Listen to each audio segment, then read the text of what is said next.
మాన్యేశ్వరి దిగవల్లి వెంకట శివరావు గారు కథలు గాథలు 10వ భాగం 16/5/20 ఏనుగుల వీరాస్వామయ్య గారి కాశీయాత్ర చరిత్ర 100 ఏళ్ల కిందటి నాటి భారతదేశ స్థితిగతులను గురించి వర్ణించే అపూర్వ గ్రంథం. సంపాదకుడు దిగవల్లి వెంకట శివరావు. చందాదారులకైతే ₹1.5, ఇతరులకు ₹2.5. గిడుగు రామ్మూర్తి గారు ఏం రాశారు?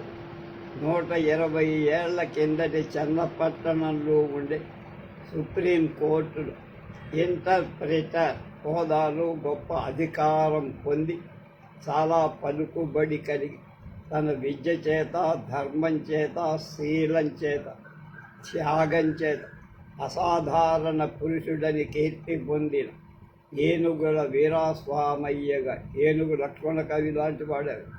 సకుటుంబంగా సపరివారంగా కాశీయాత్ర పోయిన తాను చూసిన ప్రదేశాలు, నగరాలు, పల్లెలు, అందుండే నానా జాతుల మనుష్యులు, వారి వృత్తులు, ఆచారాలు మొదలైన విషయాలు సవిస్తరంగా వర్ణిస్తూ దినచర్య డైరీ రాశారు.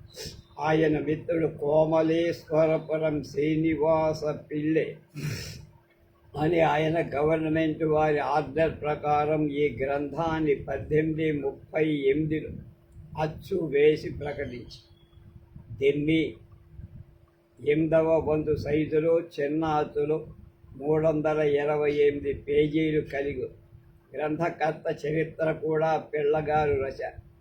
గ్రంథకర్త పాండిత్యం, లోకజ్ఞానం గ్రంథమంతా చదివితే కానీ తెలియదు. 1838లో అచ్చయిన ఈ పుస్తకం యొక్క ప్రతులు ఇప్పుడు చదవటానికి ఎక్కడా దొరకటం కూడా లేదు. ఏ మారుమూలనైనా తలవలి తలంపుగా ఒక ప్రతి దొరికిన దానిలోని పుటలు తిప్పితేనే ముసి అయిపోయేంత పాతబడి పెడు శక్తి ఉన్నది. వీరాస్వామయ్య గారు 1832 ప్రాంతంలో సిపి బ్రౌన్ దొరగారికి వ్రాయించి పంపిన పుస్తకం వ్రాత ప్రతి ఒక్కటి మెడ్రాస్ ఓరియంటల్ మాన్యుస్క్రిప్ట్ లైబ్రరీలో ఉంది. కానీ అది చదవటానికి అక్కడికి వెళ్ళి కొన్నాళ్ళు ఉండాలి. అందువల్ల ఈ గ్రంథం మళ్ళీ అచ్చు వేయటం చాలా అవసరం. ఈ గ్రంథం మంచి కాగితాలపై చక్కగా ముద్రింపబడుతుంది. పెద్ద అచ్చులో డెమ్మీ సైజు 500 పేజీలు. పుస్తకం రచించబడిన నాటికి వాటికి మన దేశ పరిస్థితుల్లో చాలా మార్పులు వచ్చాయి. అందువల్ల అప్పట్లో వీరాస్వామయ్య గారు తన కాలం నాటి వాళ్ళందరికీ తెలిసిన సంగతులే అని విపులంగా వ్రాయక సూచించి వదిలిన రాజకీయ, సాంఘిక, చారిత్రక అంశాలు అనేకాలు ఇప్పుడు విప్పి చెబితే కానీ అర్థం కావు. ఉదాహరణకి తిరుపతి దేవస్థానం వల్ల కంపెనీ వారికి ప్రతి ఏడాది ₹1,00,000 ఆదాయం వస్తున్నదని ఆ గ్రంథంలో రాశారు. ఆ కాలంలో మన ధర్మాదాయాలన్నీ కంపెనీ వారి స్వయంగా పరిపాలించే వాళ్ళని, భోగాలు, అర్చనలు కలెక్టర్లే చేయించే వాళ్ళని, మిగిలిన సొమ్ము కంపెనీ ఖజానాలో చేరేదనని ఆ కాలం నాటి చరిత్ర చదివితే తప్ప మనకు తెలియదు. ఇలాంటి చారిత్రాంశాలన్నిటినీ తగిన వివరణలు, తఫ్సీలు వ్రాయబడ్డాయి. వీరాస్వామయ్య గారి పర్యటన తెలపగల ఒక హిందూ దేశపటం దీనిలో చర్చం కూడా. ఈ వీరాస్వామయ్య గారి ప్రజాసేవలో వీరికి తోడ్పడిన మిత్రులైన కోమలేశ్వరపురం శ్రీనివాస పిళ్ళ, వెంబాకం రాఘవాచార్యులు గారు, జార్జ్ నార్టన్ గార్ల యొక్క చిత్రపటం ఒకటి దీనిలో చర్చ. 1824, 1826 మధ్య కలకత్తాలో కంపెనీ వారి కొలువులో ప్రధాన క్రైస్తవ అధికారిగా ఉన్న బిషప్ హెబర్ భారతదేశంలో పర్యటన చేసి తాను చూసిన సంగతులు తన దినచర్యలో తన భార్యకు, స్నేహితులకు రాసిన ఉత్తరాలలో ఉన్నాయి. ఇది బిషప్ హెబర్స్ జర్నల్ అని 3 సంపుటాలుగా ప్రకటింపబడి ఆ కాలం నాటి హిందూ దేశ చరిత్రను గూర్చిన ప్రమాణ గ్రంథంగా రాజింపబడు. మన వీరాస్వామయ్యంగారి గ్రంథం ఈ గ్రంథానికి ఏ విధంగా తీసికట్టుక సందర్భానుసారంగా హెబర్ గారి గ్రంథం నుండి కొన్ని సంగతులు ఈ గ్రంథంలో అక్కడక్కడ ఉదహరింపబడి కావాల్సిన వాడు దిగవల్లి వెంకట శివరావు బెజవాడ అని రాయండి అన్నారు.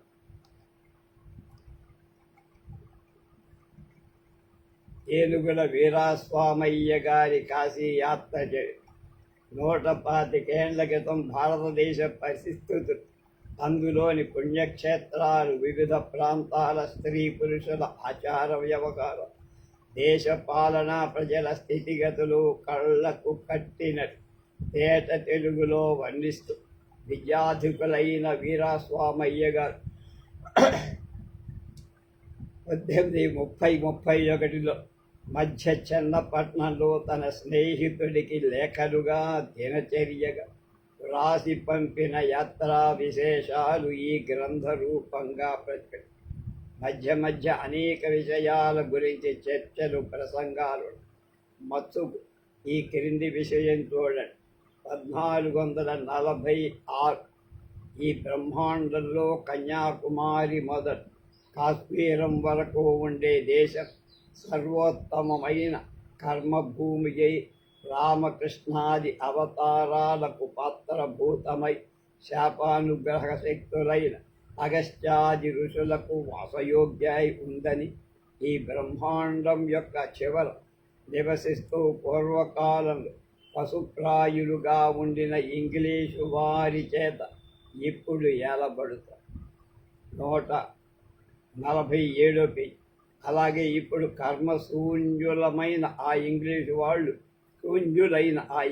వాళ్ళు ఈశ్వర కటాక్షంలో ఈ కర్మ దేశస్థుల కంటే ఎక్కువగా పాత్రుడై ఉండాల్సిన కారణమేమని ఆలోచిస్తే నాకు శ్రీరాములు తోప చేసిన యుక్తి ఏమంటే, తత్వబోధ సాధనమైన విద్యాబుద్ధి లేని వాళ్ళకి స్త్రీ బాలురకు భక్తి జనితమయ్యే కారణం ముఖ్యంగా కర్మాదుల బింబారాధనలు ఉద్ధరించిన పూర్వీకులైన మాతలు బింబాలకు మనోజ్ఞమైనటువంటి మధుఘృతామృతాలతో నూనె ఫలరసాదులతో అభిషేకం చేసి ఆలయాలు కట్టించి అలంకరించి అర్చన చేసి రాజోపచార లాంఛనాలు జరగవలసిందని వ్రాస్తే, ఇటీవల ఉపస్మర్తలు భక్తిని వృద్ధింపచేయాలని వెర్రి తాత్పర్యంతో ఎంత తేనె అభిషేకం చేస్తే అంత మంచిది, ఎంత పెద్ద గుడి చిత్రాలతో కడితే అంత పుణ్యం, ఎన్ని విచిత్రాలతో అలంకరించితే అంత శ్రేష్టం, ఎందరిని రూపవతులైన దాసీలను రాజోపచారాల కోసం గుడిలో ఉంచితే అంత గుణమని వ్రాసినందుకు యథోచితమైన పంచామృతాభిషేకాలు వదిలి అంతర్యామి రూపంతో పరమాత్మ ఉన్నప్పుడే దేహాలకి భోజ్యములైన వస్తువులను విస్తరించి బింబాల మీద పోస్తూ వ్యర్థపరుస్తూ రావటం దర్శనమాత్రం చేతనే కామ వికారాలు పుట్టించే ప్రతిమలతో, బూతుబొమ్మ చిత్రాలతో దేవాలయాలు కట్టారు. మరిన్ని సాధారణపు స్త్రీ పురుషులు ధరించే వికార వేషాలతో ఉన్న వికార చర్యలతో బింబాలను విగ్రహాలు అలంకరించసాగారు. మరిన్ని ఆ గుడి కంటే ఈ గుడిలో వైభవం ఎక్కువ అని అనిపించడానికి పోటీలతో వ్యర్థంగా ద్రవ్య వ్యయం చేసి పైన చెప్పిన పనికి మాలిన పనులు జరిగించి అలాంటి అలంకార వైభవాలు కూడా లోకులకు భక్తిని కలగచేయ సంకల్పించినందుకు సర్వాంతర్యామి అయిన భగవంతుడికి అది విరుద్ధంగా కనిపించి, ఆ ప్రకారమే బ్రాహ్మణులను సత్కర్మలను ఆచరింపుతూ లోకుల శ్రేయస్సును ప్రార్థింపుతూ అందరినీ ఆశీర్వదించండి అని చెబితే మేము సర్వోత్కృష్టులమని అహంకరించి ఇతర వర్ణాలను తృణీకరించడం మొదలుపెట్టి సగుణ బ్రహ్మారాధన విషయం చిత్తం భక్తి కలిగి తదేక నిష్టతో ఉండే వారి కోసం ధ్యాన ఆరంభ కాలంలో 1447 యథోచితంగా తగుపాటి మత్త ద్రవ్యాన్ని సదాక్షకృత్ ఆవృత్తి పుచ్చుకొని మని పూర్వీకులు తావతూపితే సారాయి పీపాయిలను ఖాళీ చేయటం ప్రారంభించి గోబ్రాహ్మణ పోషణ ప్రకటనమయ్యే కోసం వారి పోషణ విషయమై అబద్ధమైన ఆడవచ్చని పూర్వీకులు వారి పక్షంగా రాస్తే అబద్ధాలతోనే జీవితం సాగించటం ప్రారంభించారు. వృద్ధ మాతాపితృపోషణ ముఖ్యమని తెలియపరచను అప్యకార్యశతం కృత్వా అని మనువు వ్రాస్తే పరద్రవ్యాలను పేలపిండిలాగా తినటం ప్రారంభం. ఈ రకంగా పూర్వీకులు కడతేరేటందుకు వేసిన మొలకలు విషధారులతో పెంచినందుకు చేత విషజ్వాలా సహితాలైన ఫలాలే ఫలించాయి కనుక కలిలో భావి ఫలాలు పూర్వీకులు ఊహించినట్టు ఈ కర్మఠులు బహు మంచిది అని చేసే పనులన్నీ ఈశ్వర దృష్టికి అపరాధాలుగా కనిపించి ఈ విపరీతాలైన ఆచారాలు అర్చనలు పూర్తిగా నిలపదలచి ఇప్పుడు ఈ బ్రహ్మాండలు యథోచితంగా పదవాక్య ప్రామాణ్యం కల ఇంగ్లీషు వాళ్ళని ఈ కర్మభూమిని ఏలేటట్టు చేశారు అని దిగవలి వారు పాపం ఆ బాధపడుతూ రాశారు. ఇంతటితో కథలు గాథలు వారు రాసిన మొదటి భాగం అయిపోయింది. ఇప్పుడు రెండో భాగంలోకి వెళ్తున్నాం.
అంకుల్ టామ్ కథ నీగ్రో బానిసల ఘోర స్థితులను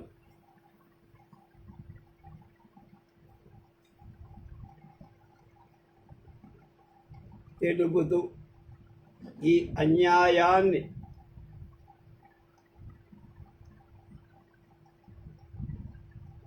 పోగొట్టడానికి తోడ్పడిన గ్రంథాల్లో అంకుల్ టామ్స్ క్యాబిన్ అనే ఇంగ్లీష్ నవల సుప్రసిద్ధమై హెరియట్ బీచర్ స్టవ్ అనే అమెరికా దేశపు నారీరత్నం స్త్రీ దీన్ని రచించి 1852లో ప్రచురించి ఇది చాలా భాషల్లోకి అనువదింపబడి సుమారుగా 1 కోటి ప్రతులు అమ్మకాలై 15 లక్షల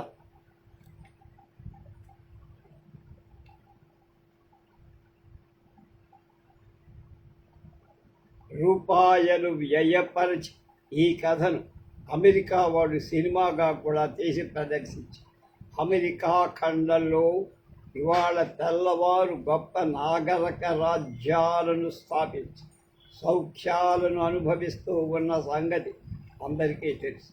15వ శతాబ్దికి పూర్వం ఈ అమెరికా దేశంలో తెల్లవాడు లేరు. దేశంలో పాడి పంటలు లేవు. అక్కడి ఆదిమవాసులు ఎర్రని దేహఛాయ కల వీర జాతి. వీళ్ళు పాశ్చాత్యులు వీళ్ళని ఎర్ర ఇండియన్, రెడ్ ఇండియన్స్ అని చెప్పేవారు. వీరికి ఒక విధమైన నాగరికత, మర్యాద, జీవన విధానం ఉండే.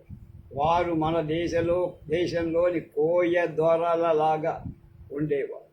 అమెరికా దేశాన్ని కనుకొని తెల్లవారక్కడ వలస చేసుకొని బంగారు గనులు తవ్వుతూ పాడి పంటలను వృద్ధి చేసి లాభం పొందటం ప్రారంభం. వారి ఈ పనులు సాయం చేయటానికి మనుష్యులు కావాల్సి వచ్చి అక్కడి ఎర్రజాతి వాళ్ళు ఒళ్ళు వంచి పనులు చేయరు. పైగా వాళ్ళు సూర్యులు కూడా.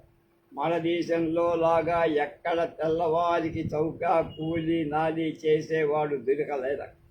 తెల్లవారిది చూసి ఒక మార్గం కలిపి ఆఫ్రికా దేశంలోని నీగ్రో జాతి దృఢకాయులు. వారి ఆకారం వికృతంగా ఉన్న హృదయాలు కోమల. వాళ్ళకి అనేకమైన పిచ్చి నమ్మకాలున్న పరమేశ్వరుడు యందు భయభక్తులు అన్న తనకు లెక్కలేందని ఎక్కడో పోయింది కొంత కనెక్షన్.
బలవంతంగా ఉంపుడు గత్తెతో చేయబడిన కాశీ అనే ఒక అందకత్తె అయిన బానిస స్త్రీని లెగ్గిరి పనిలోకి పంపారు.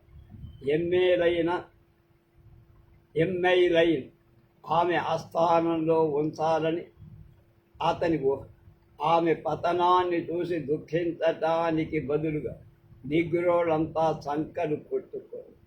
బానిస తన చేతనం ఎంత నైత్యమైన అసహనానికి పెంచుతుందో అర్థం. కాశీ పూర్వం చాలా అందమైన మనిషి. ఆమె చిన్నతనంలో గొప్పవాళ్ళ ఇంట్లో పెరిగి ఒక తెల్లవాడు ఆమెను పెళ్ళాడు. 2 కొడుకులు, ఒక బాలుడు, ఇంకొక బాలిక కలిగారు. అప్పుడు ఇంకొకడు ఈమె పైన కన్నేసి ఈమె భర్తను దుర్వ్యసనంలోకి దింపి అప్పుల పాల్చేసి ఈమెను చేజిక్కించు. ఈమెకి అది రోతయే కానీ అంగీకరింపకపోతే నీ బిడ్డల్ని అమ్మేస్తారని బెదిరించి ఆమెను లొంగిపో. కానీ బిడ్డలు విక్రయింపబడకుండా పోల. ఈమె హృదయం పగిలి ఆమెకి ఇంకొక పిల్లవాడు కడగా వాడు బతికితే ఇంతే కదా అని వాడికి ఈమె విషమిచ్చి చంపేసి ఆ దుఃఖంతో అనారోగ్యంలో పడి ఆమె సౌందర్యం పోయి తర్వాత ఈమె ఈ దగ్గరి ఎంత బానిసై అప్పటి నుండి ఈమె ఇక్కడ బాధలు పడు. టామ్, కాశీ, లూసీ ఒక చోట పత్తికాయలు కోసి విడదీస్తున్నారు. సాయంకాలం అయ్యేటప్పటికి నియమితమైన తూనిక గల ప్రత్తిని తీయకపోతే కొరడా దెబ్బలుతాం. లూసీ చాలా నీరస స్థితిలో మూలుగుతూ ఉండటం చూసి పాపం టామ్ తన బుట్టలోని పత్తి తీసి ఆమె బుట్టలో వేసి అది చూసి కాశీ, అయ్యో ఇక్కడి సంగతి నీకు తెలియదురా, చాలా చిక్కుల పడతావు అని తన పత్తిని టామ్ బుట్టలో వేసి తాను అతి త్వరగా పత్తి తీయటం ప్రారంభించి శాంబో ఇది చూశారు. టామ్ ముఖం మీద కొరడాతో లూసీని తన్నారు. ఆమె పడిపోగా సూదితో గుచ్చి లూసీ బాధతో తుల్లిపడి లేచింది కానీ పనిచేయలేక. టామ్ మళ్ళీ తన పత్తి ఆమె బుట్టలో వేసి కానీ తన ప్రవృత్తిని టామ్ బుట్టలో పడేసి కాశీ ఏమనటానికి శాంబోకి ధైర్యం చాలకపోయింది. శాంబో వెళ్ళి దగ్గరితో నీ సంగతంతా ఈ సంగతి సరే, వీరి పొగరు నేను అడుస్తాలే, నేనే స్వయంగా కాటా వేస్తా, టామ్ గాడిను లొంగదీయాలి అని. కాశీ యొక్క అద్భుత శక్తి వల్ల కాటా దగ్గర పత్తి అందరికీ సమానంగానే వచ్చి కానీ దగ్గరి కళ్ళెర్ర చేసి లూసీ ప్రతిపత్తి తగ్గిందన్న. లూసీ పత్తి తగ్గిందన్న. ఇక టామ్కు శృంగభంగం చెయ్యాలి. ఒరే టాము, ఈ లూసీని కొరడాతో కొట్టు అని దగ్గరి అన్న. అప్పుడు టామ్, అయ్యా నేను మీ బానిసను, మీరే పని చెప్పినా చేస్తా, నా ఒళ్ళు దాచుకో, కానీ నన్ను ఈ అన్యాయ కార్యం చెయ్యమని మాత్రం నిర్బంధించకండి అని. ఒరే నీ శరీరం నీ ఆత్మను కూడా నేను కొనివేయలేదట్రా అని దగ్గరి గర్జించా. అప్పుడు స్వామి, నా శరీరాన్ని మీరు కొన్న మాట నా ఆత్మను మాత్రం మీరు కొనలేదు, కొనజాలరు కూడా. ఇది ఈశ్వరాయత్తం అని నిర్భయంగా మర్యాదగా పలికారు. లెగ్గిరి గుడ్లెర్ర చేసి వీడిని చావబాదండ శాంబో పింబోలకు అప్పగి వాడు ఇతని పచ్చి గొడ్డును బాదినట్టు బాది ఒళ్ళు రక్తపు వరదలై ఆహారం లేకుండా నీళ్లు లేకుండా చీకటి కొట్లో పడేసి ఆ రాత్రి టామ్ యమయాతన అనుభవిస్తారు. దాహమని ఏడ్చిన వినిపించుకునే వాళ్ళు లేరు. వాని పుళ్ళు సలుపుతారు. పైన దోమలు కీటకాలు వాలి బాధిస్తారు. ఆ రాత్రి కాశీ మెల్లిగా లాంతర్ తీసుకొని వచ్చి వాడి కడుపు నిండా చల్లని మంచినీటి తాగటానికి ఇచ్చి ఆ పుండ్లకు కొంత ఉపశమనం కలిగి టామ్ పరమేశ్వరుని కొనియాడి ఆమెకు నమస్కారాలు చెప్పి అప్పుడు ఆమె పోయి, టామ్, ఈ క్రూరుడి సంగతి నీ వెలగవు, నిన్ను చిత్రవధ చేయిస్తా, నీ పట్టుదల విడు అన్న. అమ్మా, నా ప్రాణాలు పోయినా అన్యాయానికి ఒడిగట్టనని అర్థం. కాశీవాడికి ఉపచరించి తన ఆత్మకథను చెప్పి ఎమ్మెయిలైనను వశం చేసుకోవటాన్ని అంటే ఏ రకంగా లెగ్గిరి చేస్తున్న ప్రయత్నాలన్నీ చెప్పి, అమ్మా నన్ను వదులు, నేను చేతనైతే నువ్వు ఎమ్మెయిలైను కలిసి పారిపోండి అన్న. ఆమె ఒరై, ఇది చాలా కష్టం రా, లెగ్గిరి యొక్క వేట కుక్కలు పెద్ద పులుల్లాగా వెన్నంటి చీల్చేస్తాయి అని. టామ్ ఈశ్వర ధ్యానం చేశాడు.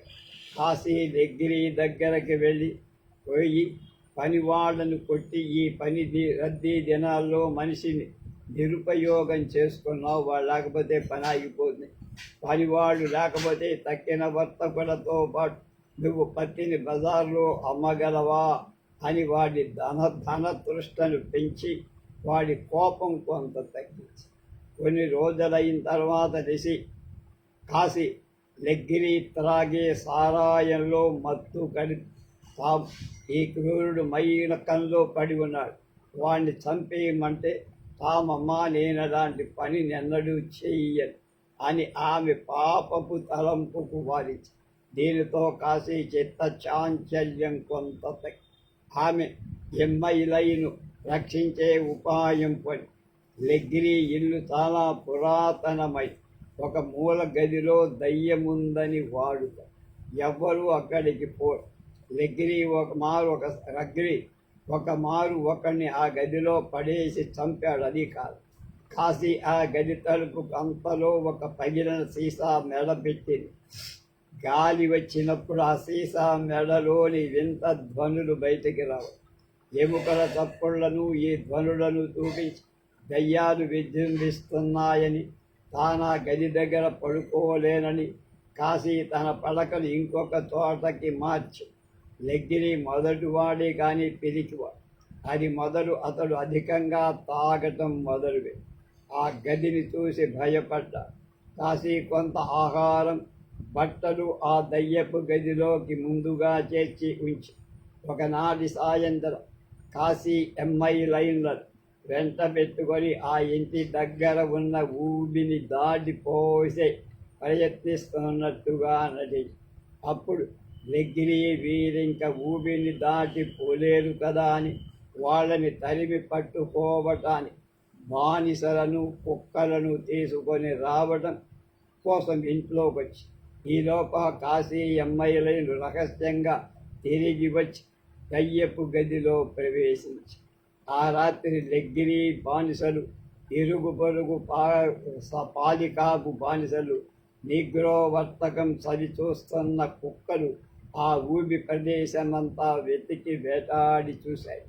ఈ దుర్మార్గం కనబడి ఒకవేళ దొరకకపోతే వాళ్ళని తుపాకీతో కాల్చివేయమని లెగ్గిరి తన అనుచరులకు ఆజ్ఞాపి తమ తోడి బానిసలలో ఒకరు తప్పించుకుపోతున్నారని సంతోషించి వాళ్ళు సురక్షితంగా బయటపడాలని కోరటానికి బదులుగా వారిని వేటాడి పట్టుకోదలిచిన క్రూరుడైన యజమానికే ఈ బానిసలు సాయం చేసి మెహర్బానీ పొందటానికి సిద్ధపడి ఇది బానిస బుద్ధి యొక్క పరిణామం.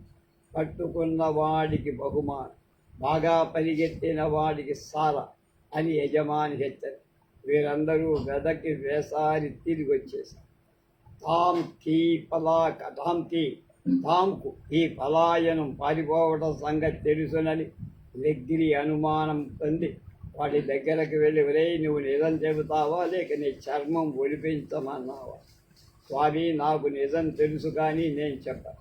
నన్ను చంపితే చంపేయ, దీనివల్ల నా కోరిక కూడా తెలుసు.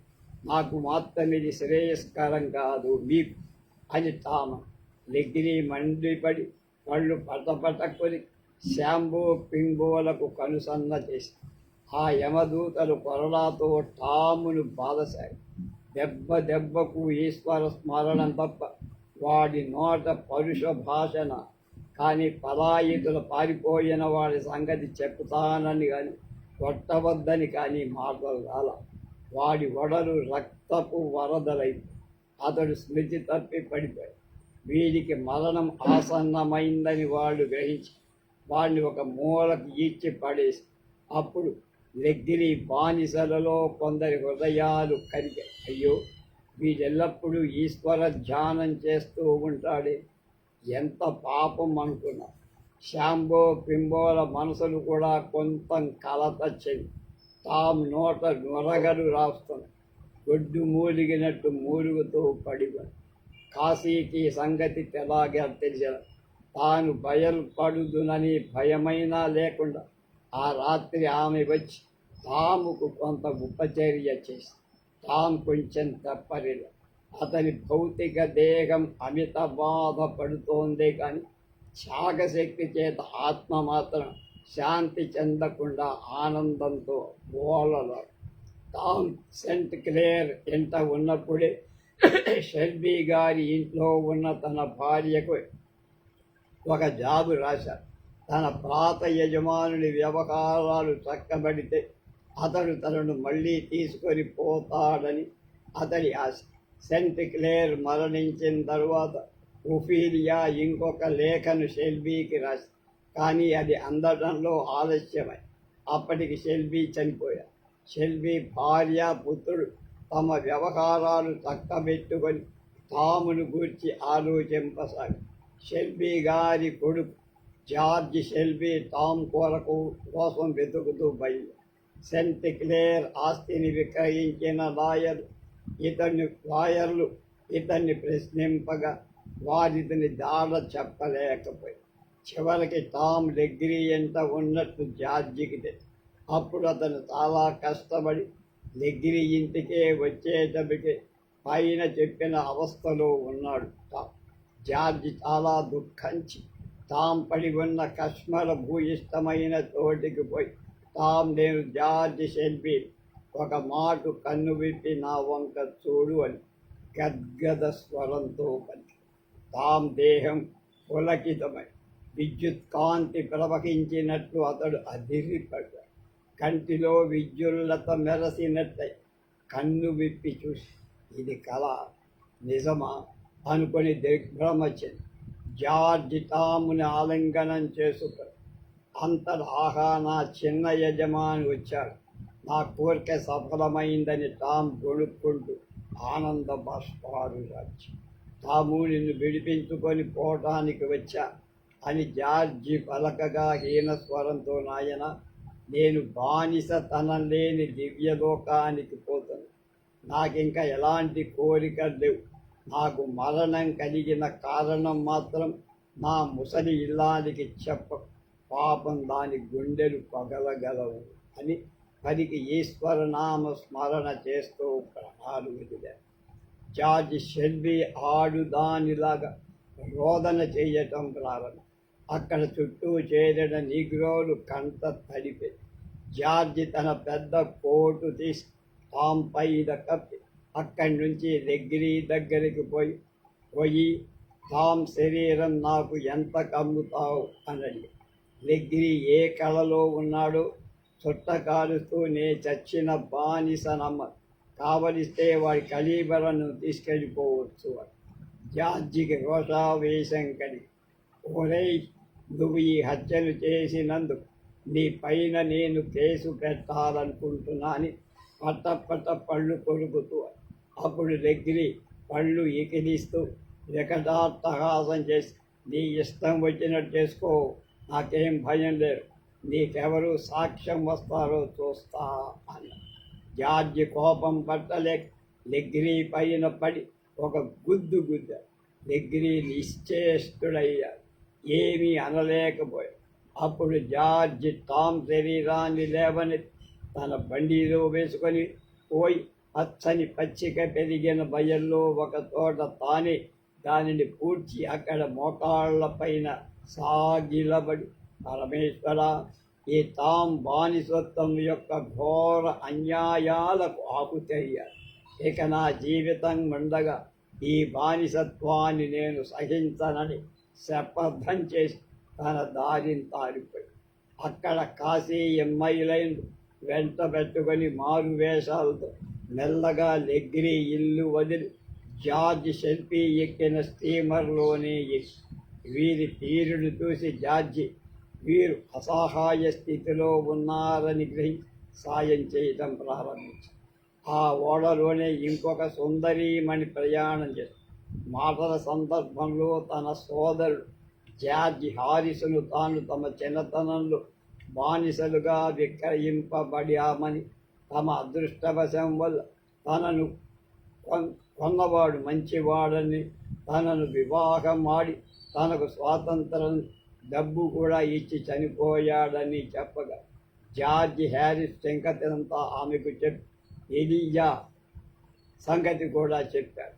ఆ మాటలు వినిన కాశీ ఎలియాయే తన కుమార్తె అని గ్రహించి కన్నీరు కాదు. అంతటా వీళ్ళంతా హ్యారిస్ ఎలిజాలను వెతకటానికి పోయారు. హ్యారిస్ ఎలిజాలు కెనడాలో ఒక తోట సుఖంగా కాపురం ఉన్నారు. వారికి చేతి నిండా డబ్బు లేకపోయినా ప్రేమే ధనంగా జీవిస్తారు. హారీ కాక వారికి ఇంకా 2 పిల్లలు. ఈ కుటుంబాన్ని చూసి అందరూ ముచ్చటపడారు. కాశీ ఎమ్ఐలను కూడా హారిన్ సోదరులు జార్జి వీరున్న తోటికి చేరగానే ఒకళ్ళనొకరు కౌగలించుకొని సంతోషం.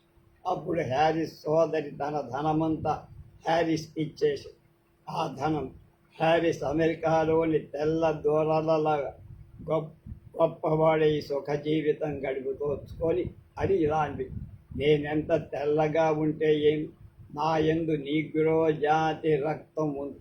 ఈ తెల్లవారు ఎప్పుడు నా జాతిని అంటరాని వాళ్ళగా చూసి బాధించి అవమానిస్తూనే ఉంది. నా జాతి అభివృద్ధికి నేను తోడ్పడి వాళ్ళకి ఏదైనా సేవ చేసి తరించాలి. కానీ ఈ తెల్లవారితో కలిసి జీవిస్తే నాకేం పురుషార్థం అని నిశ్చయించుకొని నిగ్రో జాతి యొక్క జన్మభూమి అయిన ఆఫ్రికా దేశానికి తరలిపోయి అక్కడ ఆ జాతిని ఉద్ధరించడానికి తన యావచ్చక్తిని వినియోగించి, అది టామ్ సాయర్ కథ. రెండవది కోహినూరు వజ్రం, నెమలి సింహాసనం. బాబర్ చక్రవర్తి మొదలు ఔరంగజేబు చక్రవర్తి వరకు 1526 నుంచి 1707 వరకు భారతదేశాన్ని ఏకఛత్రంగా ఏలిన మొఘలాయి రాజవంశ వంశాలు గొప్ప వీరులు. వీరెంత గొప్ప వీరులు, అంత రసజ్ఞులు, కళాప్రియ, సౌందర్య ఉపాసకులు. వారి కాలంలో వ్యవసాయ పరిశ్రమలు అభివృద్ధి చెంది దేశం సుభిక్షంగా ఉండటమే కాక సంగీత సాహిత్యాలు, శిల్పం, లలిత కళలు రాజాదరణ పొందినందు అని ప్రజలు వృత్తులలో, జీవిత విధానాల్లో కూడా వ్యాపించి దేశాభివృద్ధికి తోడ్పడి మొఘలాయి చక్రవర్తులు అందరిలో నవరత్న ఖచితాలైన బంగారు నగలన్న, అపూర్వమైన వస్తువాహనాలన్న, అమూల్య బట్టలన్న చాలా పేరు. అందువల్ల మేలైన జాతి రత్నాలు ఎక్కడెక్కడి నుంచో వాళ్ళు సేకరించి ఎన్నెన్ని దేశాల నుంచో బంగారు పనివాళ్ళను, సాలీలను, శిల్పలను పిలిచి పనిచేయించి వీళ్ళని చూసి వీరి దర్బారులో ఉన్న ఉమ్రావులనే గొప్ప ప్రభువులు, పెద్ద ఉద్యోగులు కూడా అలాంటి వస్తుజాలాలు కొని ఆ పరిశ్రమలను, వృత్తి కళలను పోషించి, అందువల్లనే ఆ కాలం నాటి భారతదేశం భాగ్య భోగ్యాలతో తొలతూగుతూ ప్రపంచంలో 4 మూలల నుంచి వర్తకులను విశేషంగా ఆకర్షించి ప్రాచ్య పాశ్చాత్య దేశీయుల కన్నుకులు మొఘలాయి సామ్రాజ్య వైభవం పెరిగి చివరికి విరగటానికి కారణం కోహినూర్ అంటే తేజ పర్వతం, అంటే మంచి తేజస్సు ఉన్న పర్వతం. అది డార్జిలింగ్ మౌంటైన్ అని చెప్పచ్చు. ఒక మహాపర్వతం అంత కాంతిని ప్రసరింప చేయగల దివ్య రత్నం. ఈ వజ్రం యొక్క వింత చరిత్ర భారతదేశంలో వివిధ రాజ్యాల ఉదయ అస్తమయాల చరిత్రకు ఉదాహరణ. కోహినూరు వజ్రం మన తెలుగుదేశంలో గుంటూరు సీమలో సత్తెనపల్లి తాలూకా కొల్లూరు అనే గ్రామంలో ఒక వజ్రపు గనిలో దీని గురించి ఎన్నో కథలు ప్రచారం. అబ్దుల్ అజీజ్ గారు జర్నల్ ఆఫ్ ఇండియన్ హిస్టరీ అనే చారిత్రక విషయ పత్రికలో రాసిన వ్యాసం కలకత్తాలో మోడర్న్ రివ్యూలో ప్రకటించారు. దీన్ని శ్రీముఖ సంవత్సర భాద్రపద మాసం భారతిలో అనువదించున్నారు. 10వ పేజీ, సంపుటం 1933, పేజీ 470. పూర్వం భారతదేశం ఏకఛత్రంగా ఏలిన మాళవ రాజవంశం వారి వశంలో క్రీస్తు శకం 13 ఆ ప్రాంతాలు ఈ కోహినూరు వజ్రం ఉన్న చరిత్ర దృష్టాంతాలు. ఈ రాజవంశం వాడు 1000 సంవత్సరాల కాలం మహమ్మదీయులను ప్రతిఘటించి వింధ్య పర్వతానికి, నర్మదా నదికి గల మధ్య భాగాన్ని ఏలారు. చివరికి అల్లావుద్దీన్ 1305లో ఈ రాజ్యాన్ని జయించి అక్కడి ధనరాశులన్నింటినీ వశం చేసుకున్నాడు.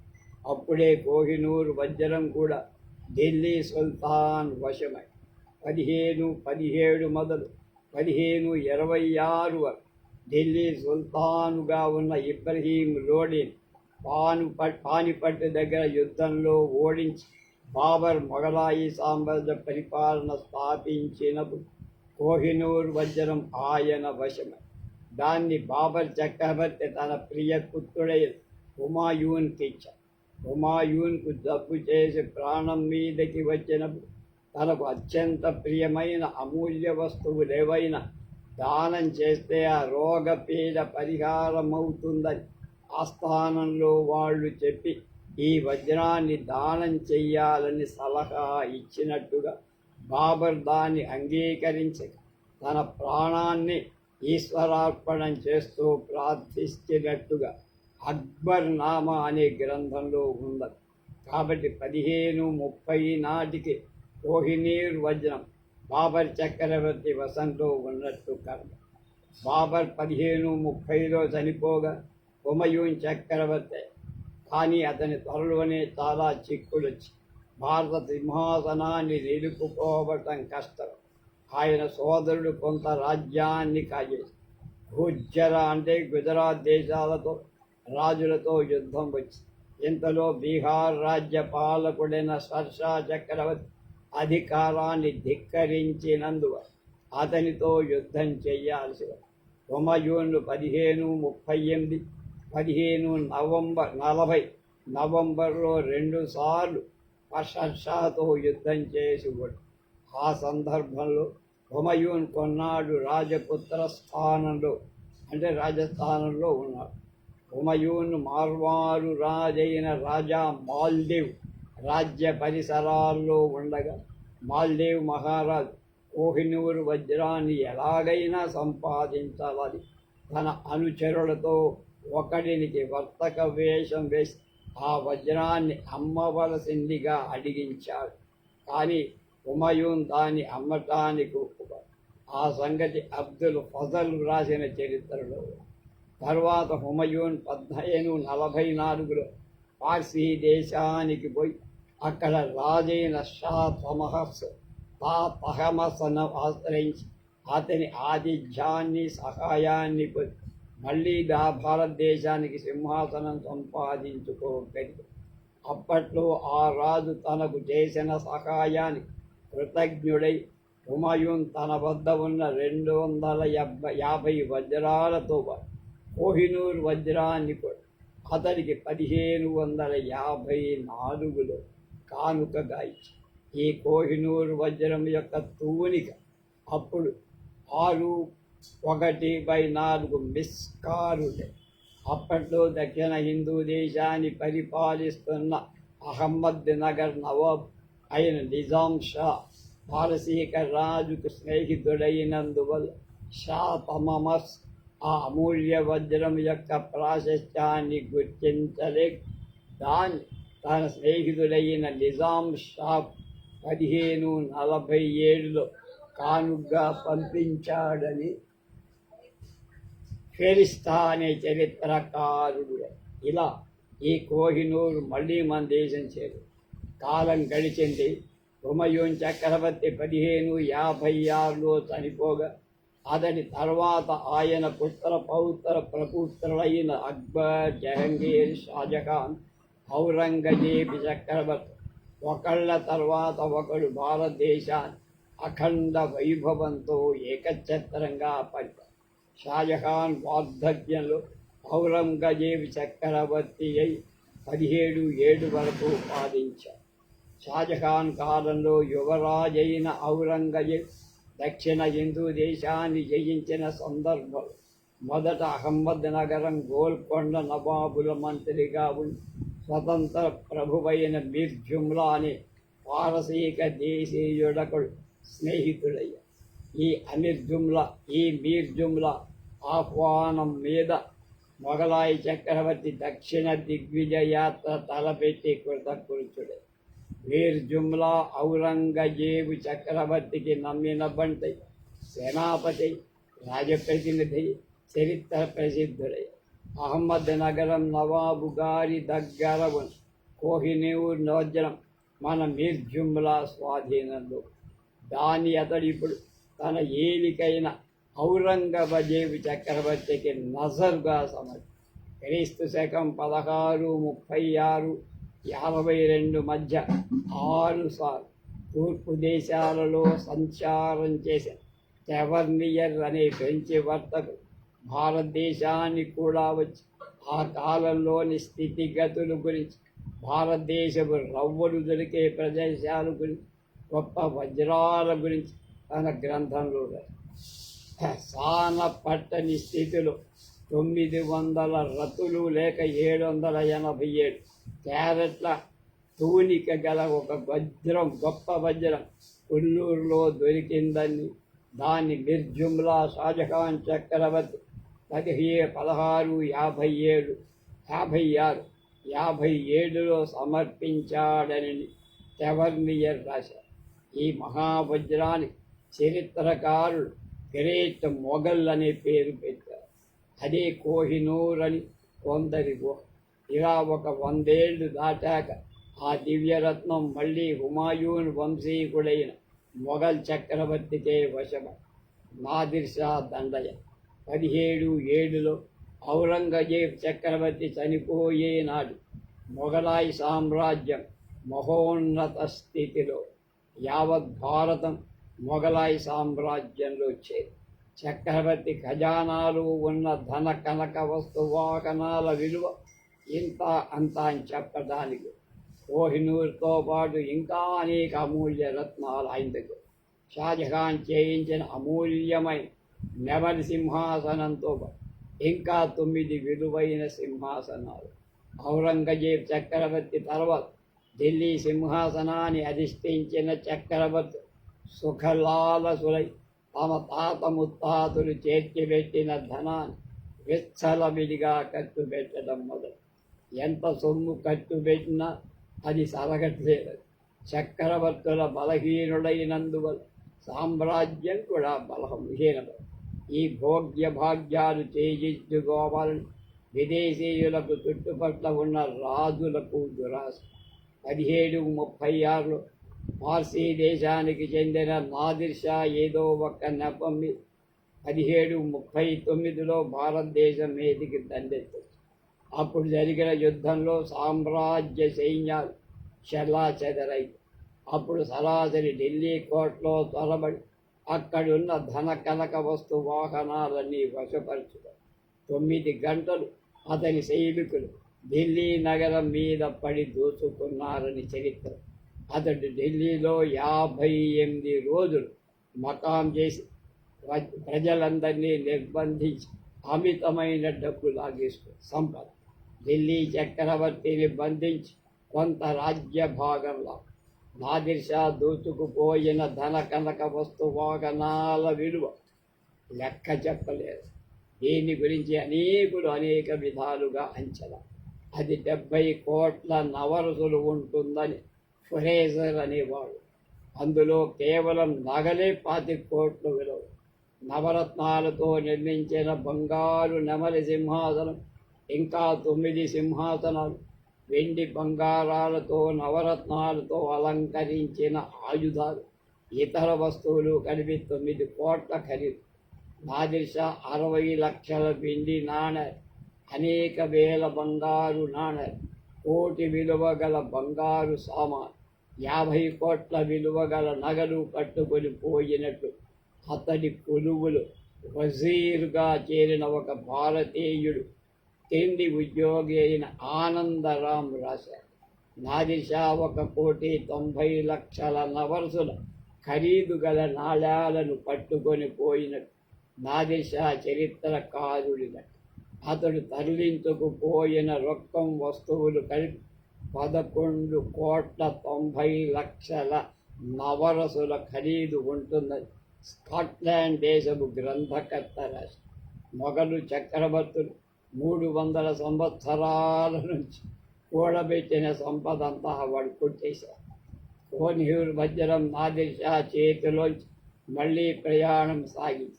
క్రీస్తు శకం 1813 నాటి అది లాహోర్లోని సిక్కుల రాజధాని రంజిత్ సింగ్ మహారాజు దగ్గరకి. అప్పటికి భారతదేశంలో చాలా భాగం ఇంగ్లీష్ వర్తక సంఘం వశమై స్వతంత్ర రాజు అనతగిన వాడు రంజిత్ సింగ్ మహారాజు ఒక్కడే. కాశ్మీర ఖండం, లాహోర్ నగరం ఆయన రాజ్య భాగం. అతడు చాలా సమర్థుడు, బలవంతుడు. అందువల్ల ఇంగ్లీషు వాళ్ళకు అతన్ని కదల్చలేక రంజిత్ సింగ్ మహారాజు 1839లో చనిపోయాడు. అతని తరువాత రాజ్యగానికి వచ్చిన వాళ్ళంతా సమర్థులు. సిక్కులు రాజ్యాన్ని కాజేయటానికి ఇంగ్లీష్ వర్తక కంపెనీ వాళ్ళు సామధాన భేద దండోపాయాలు ప్రయోగించి గవర్నర్ జనరల్ డల్హౌసీ రాజ్యతంత్రం ఫలించి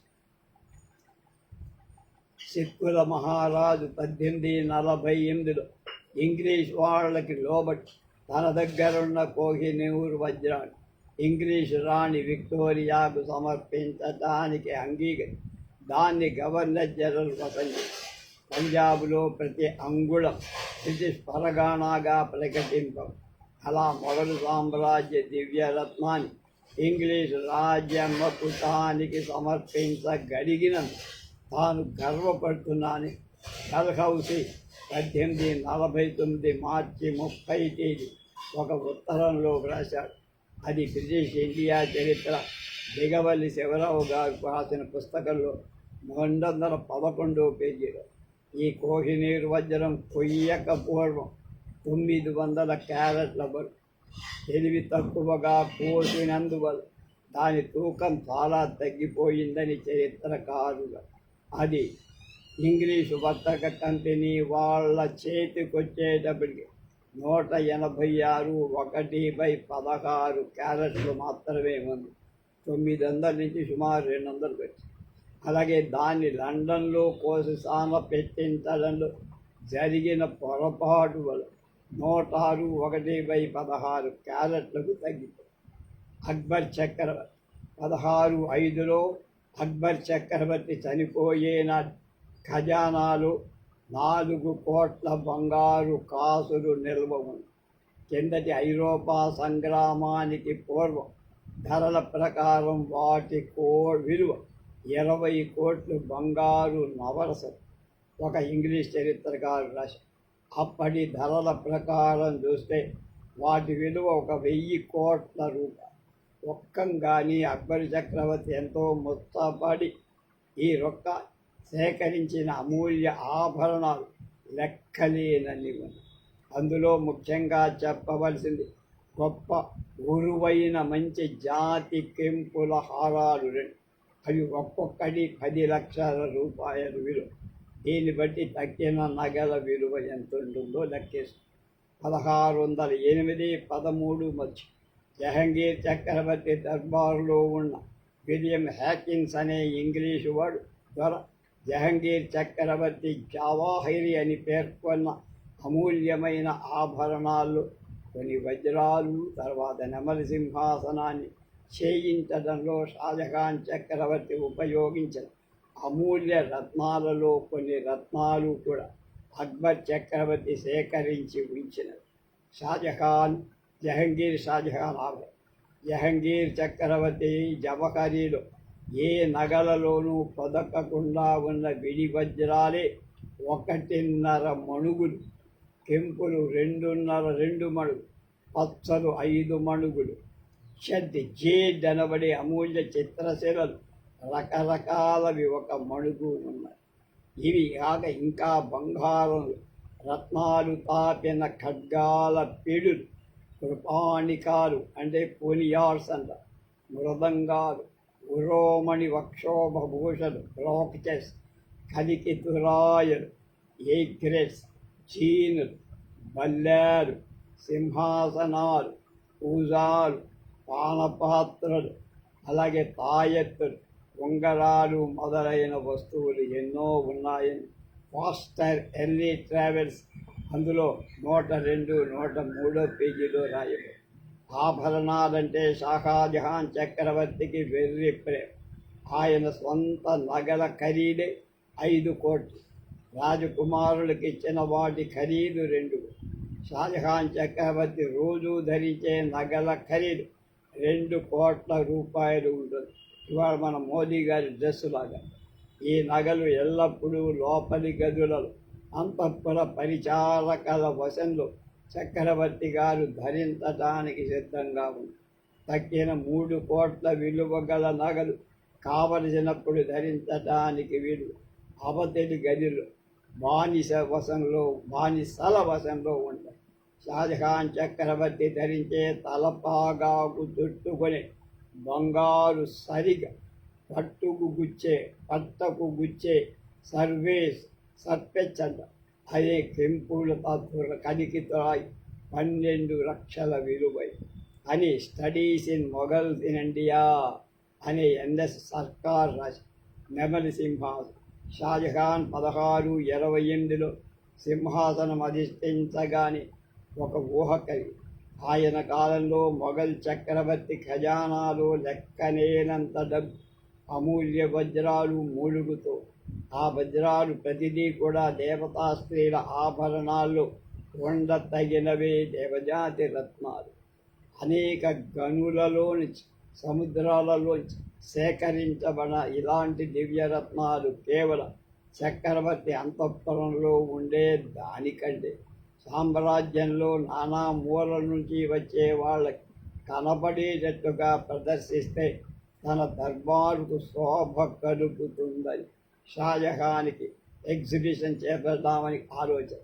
అప్పుడు తాను ధరించే జవహరియే కాక తన రాజనగరులోని సామ్రాజ్యంలో వివిధ భాగాల రాజధానులు ఉన్న వజ్రాలను, కెంపులను, పచ్చలను, ముత్యాలను తన దగ్గరికి తెప్పించి అందులో 50,000 మిత్కత్, ఒక్కొక్క మిత్కత్ 13/7 గ్రాముల ఎత్తు అంటే బరువు అని, తూనికయ 86 లక్షల రూపాయలు గొప్ప రత్నాలు అన్నిటినీ కలిపితే 14 లక్షల రూపాయల విలువ గల 1,00,000 తులాల మేలిమి బంగారం కడ్డీ రేకుతో ఒక సింహాసనం చేసి అందులో ఈ రత్నాలన్నిటినీ పొదగవలసిందిగా బంగారు పనివాళ్ల పైన అధికారుగా ఉన్న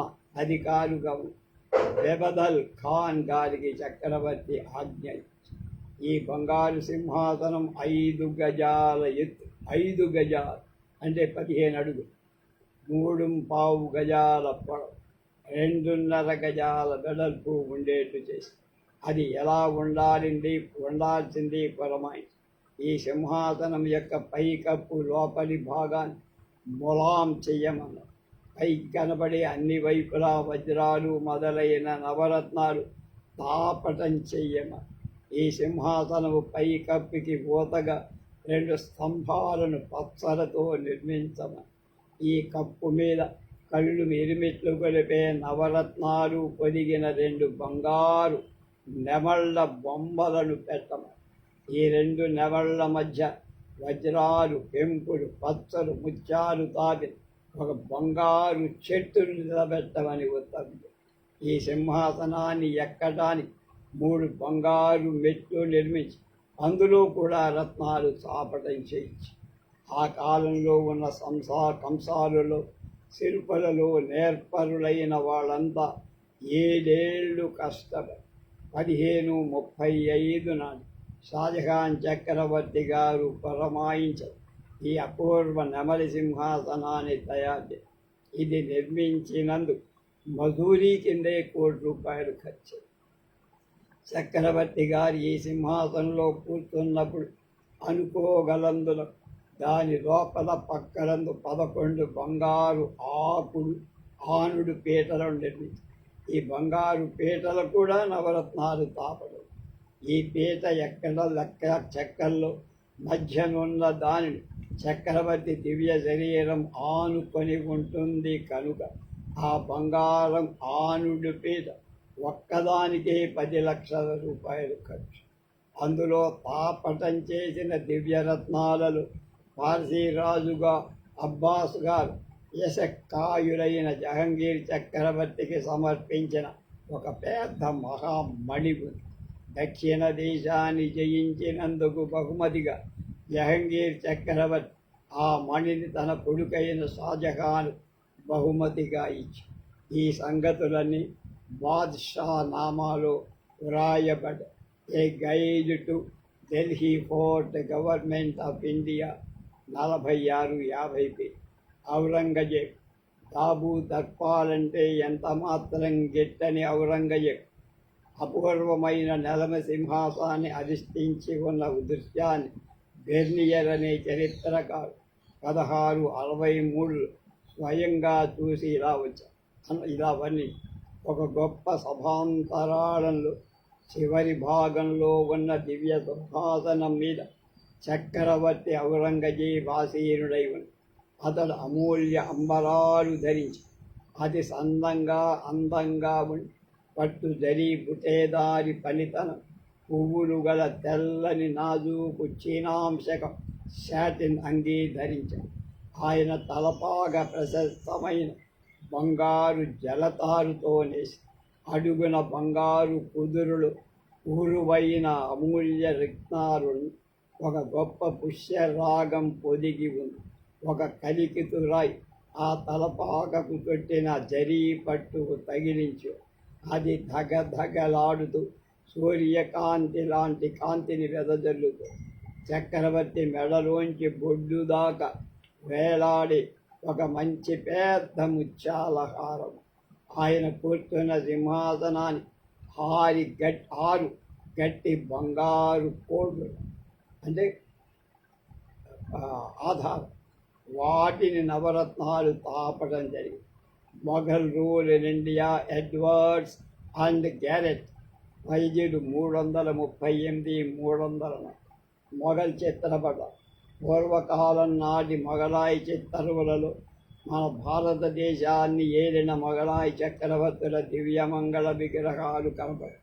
అందులో చక్రవర్తులు తెల్లని అమూల్య అంబరాలు ధరించి వెలలేని భూషణాలు ధరించి తమ కుడి చేతి మునివేళ్లతో ఒక సుగంధ పుష్పాన్ని ఆఘ్రానిస్తూ ఉన్నట్టు చిత్రింపదు. చక్రవర్తి ధరించిన జరీ తలపాగులు గుచ్చి ఉన్న నవరత్న ఖచ్చితమైన కలికితురాయి కూడా కళ్ళకు నజరుగా కనపడుతూ చక్రవర్తి ముఖబింబం చుట్టూ చంద్రబింబం చుట్టూ గుడి కట్టి ఉన్న పరివేశం రీతిగా ఒక విధమైన కాంతి మండలం కనపడుతుంది. బహుశా చక్రవర్తి ధరించిన మణులలోంచి వెలువడి దివ్య కాంతో లేదా సార్వభౌముల చక్రవర్తిత్వము చిత్రకారులు సూచించినట్లు అమూల్య చిత్రశిలా నిర్మితాలైన వస్తు జహంగీర్ షాజహాన్ చక్రవర్తులు జేడ్ అనే అమూల్య చిత్రశిలా నిర్మితాలైన పాత్రలన్నా వస్తువులన్నా చాలా ప్రియ. అలాంటి సామాన్లు రకరకాల వాటిని వారు సేకరించింది. ఔరంగజేబ్ చక్రవర్తి తన దర్బారులో నెమలి సింహాసనం మీద కూర్చున్న నవరత్న ఖచ్చితమైన బంగారు పళ్ళెంలో ఒక మహాస్ఫటికంతో చేసిన అందమైన పాత్ర ఒక దానిని తెప్పించి వాడుతూ ఉంది. ఇంగ్లీషు వారు 1857 బహదూర్ షా చక్రవర్తిని ఖైదు చేసి ఢిల్లీ కోటను పట్టుకున్న అక్కడ కనపడిన అమూల్య వస్తుజాలాలు చిత్ర విచిత్రాలైన సామాన్లు అందులో అపూర్వ శిలా నిర్మితాలైన పాత్రలు పూర్వం కాలంవి ఎన్నో ఉన్నాయి.